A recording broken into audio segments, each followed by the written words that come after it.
So in order to have that great lesson, a very intentional lesson, so you're not like in the middle of it like, wait, what are we doing? Or like, oh, this is what I was trying to do. No, we want to take that intention and do it from the very beginning. Hello, hello, all those beautiful faces. How we doing? How we doing? Stephanie checking in with another episode of Class Disruption. And today we're talking about lesson planning. But before we get into it, you know I gotta have you do all that good YouTube stuff. So smash that like button. If you're new here, I love that beautiful face. Hit that subscribe button and that bell so you can get notified every time I drop a video. And let us know in those comments down below where you checking in from. What grade do you teach? How is your year going so far? And of course, I need you to share this video. That is the most important thing that you could do to spread this disruption to a class near you. So let's start talking about lesson planning. This is the third and final video of the lesson planning series. If you haven't watched part 1 and part 2, I highly recommend you go back and do that. Because in order to make a great lesson, which is what we're going to talk about today, it needs to come out of a plan, a very intentional plan. So go back to video 1, make sure you have a curriculum map so you know where you want your kids to be by the end of the year. And then that unit plan is going to start to break it down and build those steps up so you know that by the end of the year, you're going to be up there. So in order to have that great lesson, a very intentional lesson, so you're not like in the middle of it like, wait, what are we doing? Or like, oh, this is what I was trying to do. No, we want to take that intention and do it from the very beginning. So have that curriculum map, have that unit plan, and then come back and meet here for the lesson plan. Just like when you're curriculum mapping or planning out that unit, when you're lesson planning, you're thinking about that one thing. What is that one thing that you want students to be able to do by the end of that class? But of course, you have that time constraint of having to get it done in that period. And I know what it is like to race against that clock. And it is still a struggle. But by having that clearly defined objective, by really breaking it down to that one thing that I want students to be able to do by the end of the class period, it keeps me hyper focused and I don't try to fit in too much, at least all of the time. And even more, I don't have that feeling of like, wait, what's the point of doing this? Or in the middle of the lesson, figuring it out like, oh, that's what I was trying to do. No, by being very intentional from the start and defining my objective out and breaking it down to that very one thing that I want, it helps me maintain that focus. Now, I'm not saying that's never gonna happen. Sometimes you're off and in the middle of the class, you're like, oh, okay, that's what I was trying to do. That happens. It's a process, right? Teaching, it's never perfect. It's always growing and getting better. So remember that as we start to get into the nitty-gritty of lesson planning. So that one thing, or what at your school you might call an aim or an objective, needs to be very, very specific at the lesson level. And it's usually going to have a specific piece of content that you're focusing on, and that'll be paired with a skill. One of the most common ways to write an objective, and the way which I write mine, is using the phrase, students will be able to. And the reason that I really like this is because it sets you up to look for an action, something that they are doing.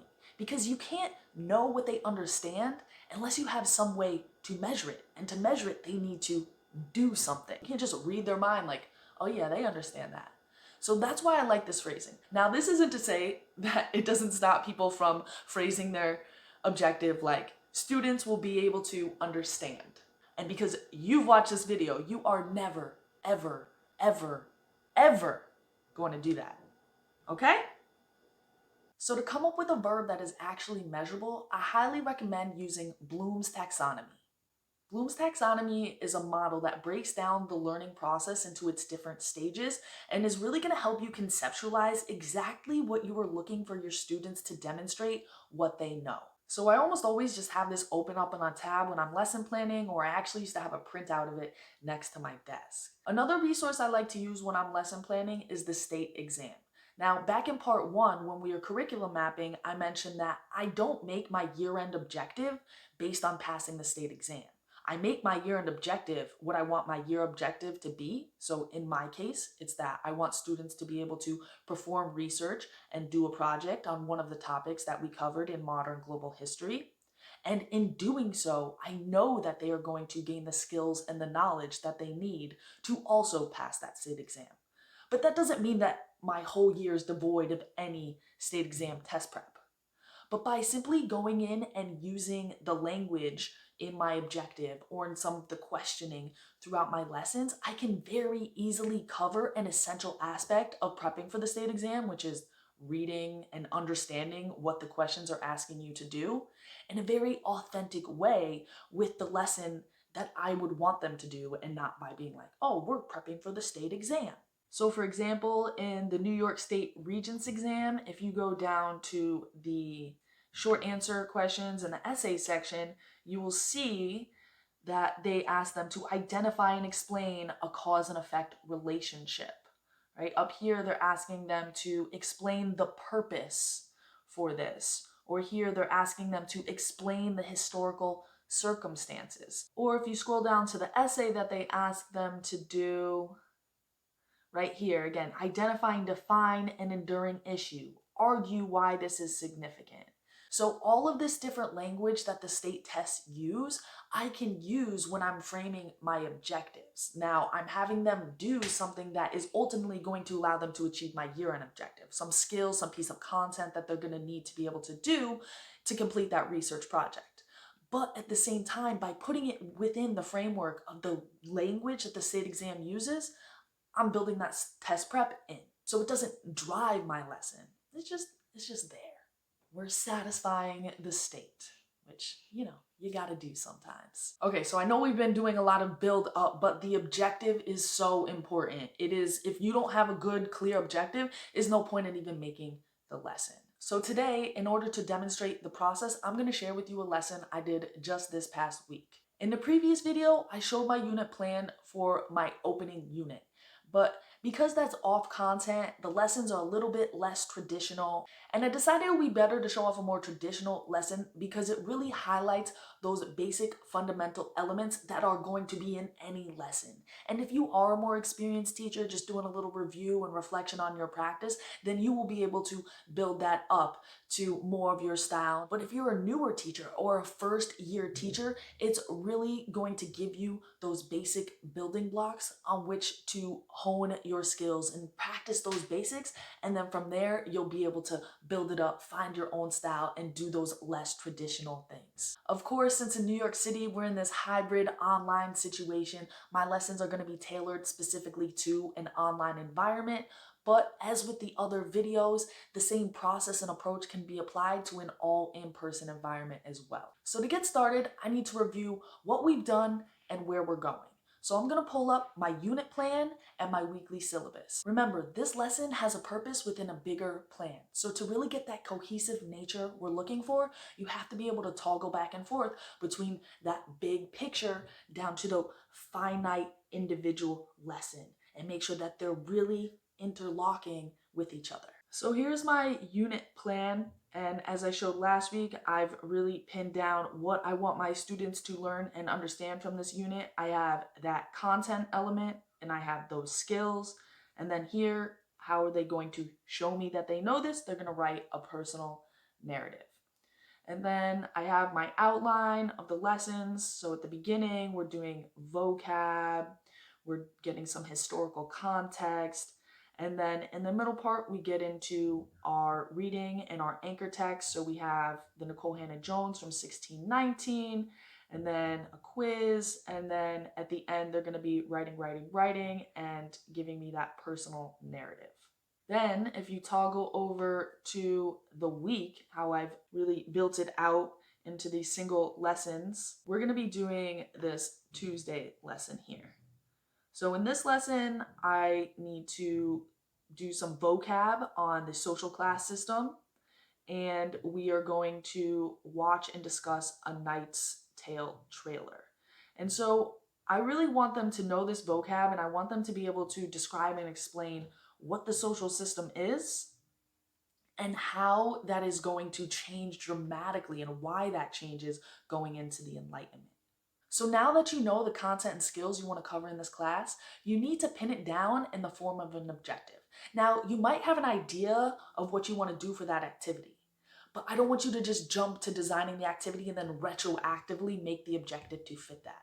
Because not that that activity is going to be bad, but oftentimes if you don't have that clear objective and driving it with that objective in its design, it'll be kind of meandering. You might end up in the middle of that lesson like, oh, that's what I was really trying to do here. Or completely miss the mark altogether. And that may still happen at times, but we can make that process easier by starting with that one thing, by starting with that objective and allowing that to drive the activity. At this point, you may move on to a lesson plan template that you use or that your school requires you to use. I just move on to my Google Slides. I was making lesson plans at one point, but I just felt like it was so redundant and I was just like faking the lesson plans and actually putting my effort into my Google Slides. So I just stopped playing those games. Thankfully, I'm blessed to be at a school where they respect what I do and my practice enough to accept my Google Slides. I mean, technically, according to our contract, our lesson plan can be whatever we want it to be. Unless we're on a special plan, then we have to use the one that they give us. So they accept my slides, and oftentimes I will also in that folder, right, if they come around, do an evaluation and they need my lesson plan, I'll also have in there some notes with my co-teacher for different modifications or groupings that we might make. But I know a lot of places are more strict with their lesson plans and you have to use a particular one or you have to have like an actual lesson plan. So this part is going to be done on that. I'm going to move over to my Google Slides. You go to whatever you do for your lesson plan. So this right here is a blank one of my slideshows. I usually just start by copying one of my slideshows from previous day and then I'll take everything out, and I usually keep some of the same emojis, but I'll also go into this little add-on I have here, and then I can always grab a new Bitmoji that reflects what I'm trying to say to the students on here. We'll run through the full slideshow when I show you the thing over here, what I make, but I just want to start by showing you how I start forming my objective.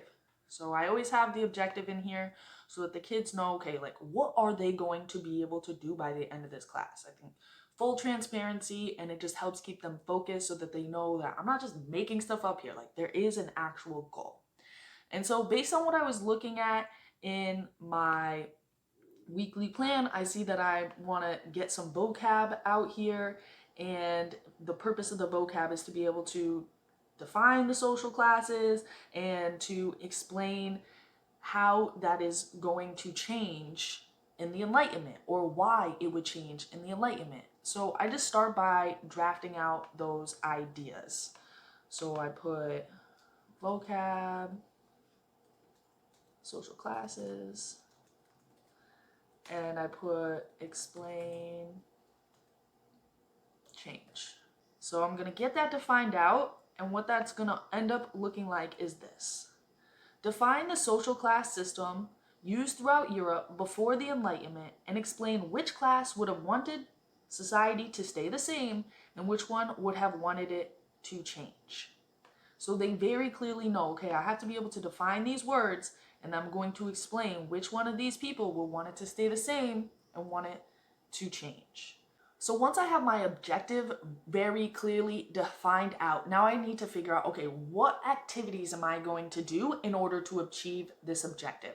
And so what I'm going to do is I go to my agenda and I start listing out the different things. So I know I want them to do vocab, and to do vocab, I like to use Quizlet to practice it. I put up different sets and I'll add to them throughout the unit, and at various warm-ups, I usually have this as the warm-up activity, they'll practice the vocab. And then after they have practice with the vocab, I know that I want to kind of like test them on it, but it's just a formative test. So I'm going to do a little Kahoot with the vocab. And then the other thing I said that I had wanted to do on here was to watch and discuss the night's trailer. So I know now that they have this vocab, we can watch and discuss this, A Knight's Tale. And then they're going to do their exit ticket, and I want them to explain why. And so now I have to think of an activity.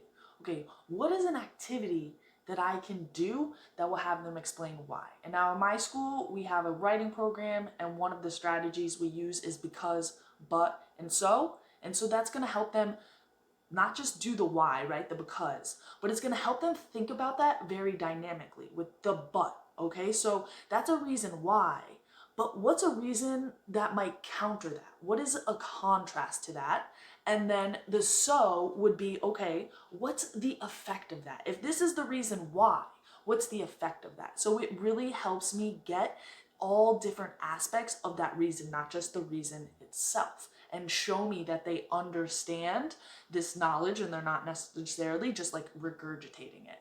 So now that I have an idea of what my lesson activities are going to be, I'm going to start building them out in my slides. Or if you're doing it in your lesson plan, you would start listing your activities and then putting a description or whatever the specific way that your lesson plan has you do it. Some of them do what the teacher does, what the students do, all different forms. I just have my slides, and sometimes I'll put notes in the bottom part of the slides. Sometimes I write notes on a separate sheet, but I really am kind of at that point where I can script it out in my head. I have enough tools in my teacher shed. But if you're a newer teacher, or if you're trying something new, when I do something new, I often get more specific with it. Write down yourself a script. Write down yourself those Socratic questions that you're going to be asking. And definitely, always, for any activity that I make, I always have anticipated responses. This way, I'm not only doing the activities and saying like, okay, does this activity make sense? But I'm also thinking about what my students are going to be thinking about, and really trying to anticipate some of the questions that they may have. And I can either build it in, so I'm like preloading some of that information, or I'm saying, okay, this is going to be a really great learning opportunity because they're going to have one of these two questions, and this is the direction that I can take it in. So now that we have our objective and we have an idea of what activities that we're going to do, we have to build them out. And I like to use that traditional lesson structure. You have a warm-up, you have some type of mini lesson where they learn something, you have an activity or independent practice where they're practicing that thing that they learned, and then some type of exit ticket. And that's the format that this lesson is going to follow. And even when I do my less traditional lessons, they still are following a very similar trajectory. Warm up, lesson, practice, exit ticket. Some places might use slightly different jargon. I know some places call a warm-up a bell ringer. You might call an exit ticket something else, but same idea going on here. Now I'm going to walk you through my slideshow and the trajectory of my lesson so you can see how I built everything out. I usually start my slides with something like this, welcome, and sometimes I'll just have them do something in the chat, like tell me about your day in the chat, or tell me what you're grateful for. Today, I wanted them to practice vocab, so I threw up a link in the chat to our vocab set on Quizlet, and I let them know that, hey, practice for these 5 minutes while everybody's coming in, because we're gonna have a little Kahoot competition coming up. Then from there, I usually do a few announcements. On this date happened to be Teacher Talk Tuesday, so I was just reminding everybody, hey, come check in on IG so that you can hear my conversation with these two awesome people. And then it was the beginning of a new marking period, so I had them do a little self-assessment, a little reflection on the last marking period, and this way they can do more of that this marking period. I always like to focus on those positives, of course, and I use this add-on called Pear Deck, which you can access right up here if you go add-ons, and then if you don't have it, you would hit get add-on and you would add it, but I have it right here, and then you can just pop it open and you can add in things. It's kind of like Kahoot in your slides, and that's why I like it. It's real time, it's in the slideshow. I can put up their responses anonymously. And so I asked them, what's one thing that you did well last marking period? And then I asked them one thing that I did well that they like. This way I can do more of the things that they like. I'm always looking for that feedback, and especially in this online environment, it can be very hard to get a read of your students. So Pear Deck has been a very effective tool for me. So I do those few announcements, gets the kids into it, and then we go over our objective. I usually have a student read out the objective, and then I'll do some questioning to check for understanding. And I even show them the actual thing that they are going to have to do by the end. Normally they would have the worksheet. Since we're online, I pull it up on the screen and I say, by the end, you're gonna have to complete this because, but, so right here. Finish these sentences. Why would they want it to stay the same? Why would a peasant want it to change? But I don't release the assignment yet. This is just a little key. I usually have it up here ready to go. So then when it's time at the end of class for the exit ticket, boom, I hit assign. Because otherwise we know what happens, right? They just don't listen to you in class and they're just gonna skip to the exit ticket and they're gonna get everything wrong.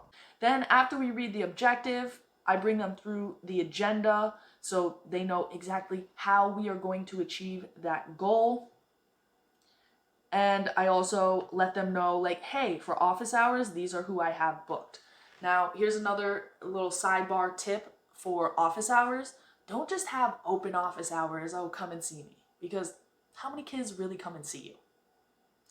What you need to do is intentionally schedule your office hours. I usually do 5 to 10 minute spots. Some days I do individual meetings, some days I do group meetings, or some mix of both. But I send them an invitation. I say, this is your office hour.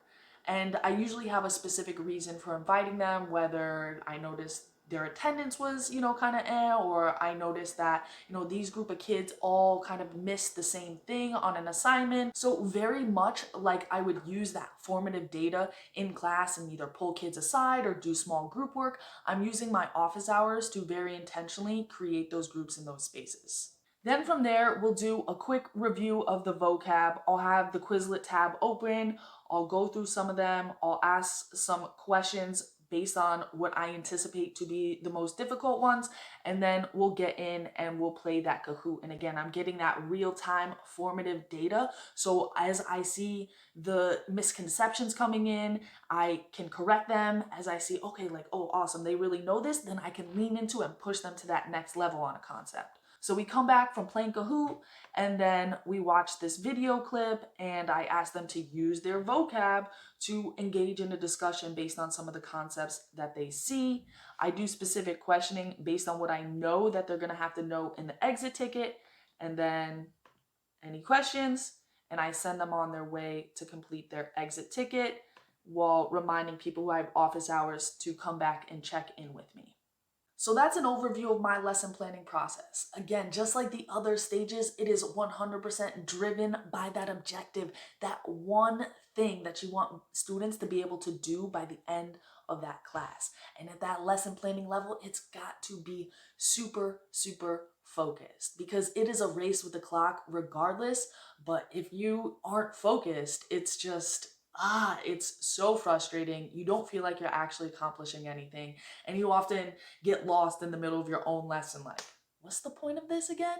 So start with that objective. Again, even if you have an idea of what you want that activity to be, define out that objective and then make that activity so it is super, super driven by that objective, which again is part of this whole backwards design model. Come up with that objective and then go back and plan out those activities and the exact trajectory of the lesson. Using that warm-up, lesson, practice, exit ticket format and playing with it as it serves the objective. And now sometimes those activities, they come to us. It's something that we've done for years. It's something another teacher has done and given to you.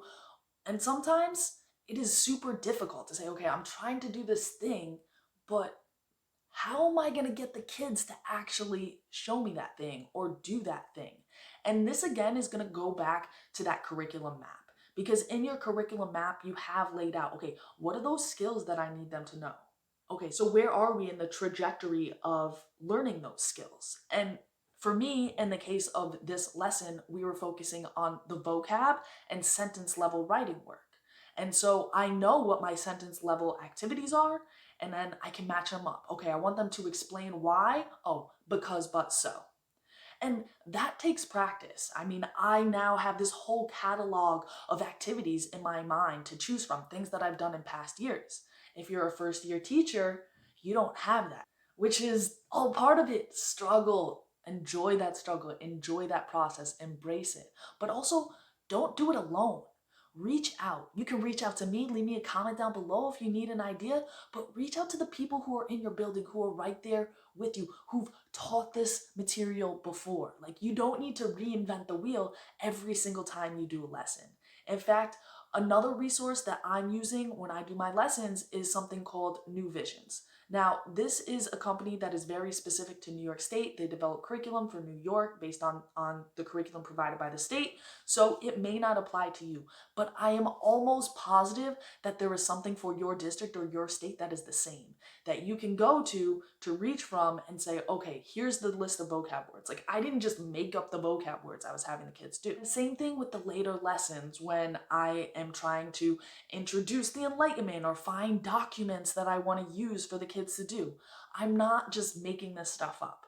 I'm using my resources. And most of the time, that doesn't just mean Google searching for random stuff, and it doesn't mean going on Teachers Pay Teacher, and that's not a knock to Teachers Pay Teacher by any means. But there are so many free resources, and there's so many nonprofits that I'm sure your district or state is paying to do these types of things, and they're actually high level. They're not always, I don't just take these lessons prepackaged and put them out. I take what works for me, I put it within what I'm doing, and I leave what doesn't work.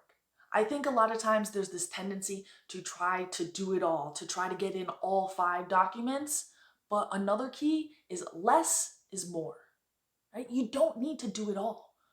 That's why you need to have that very focused objective that fits within this broader trajectory.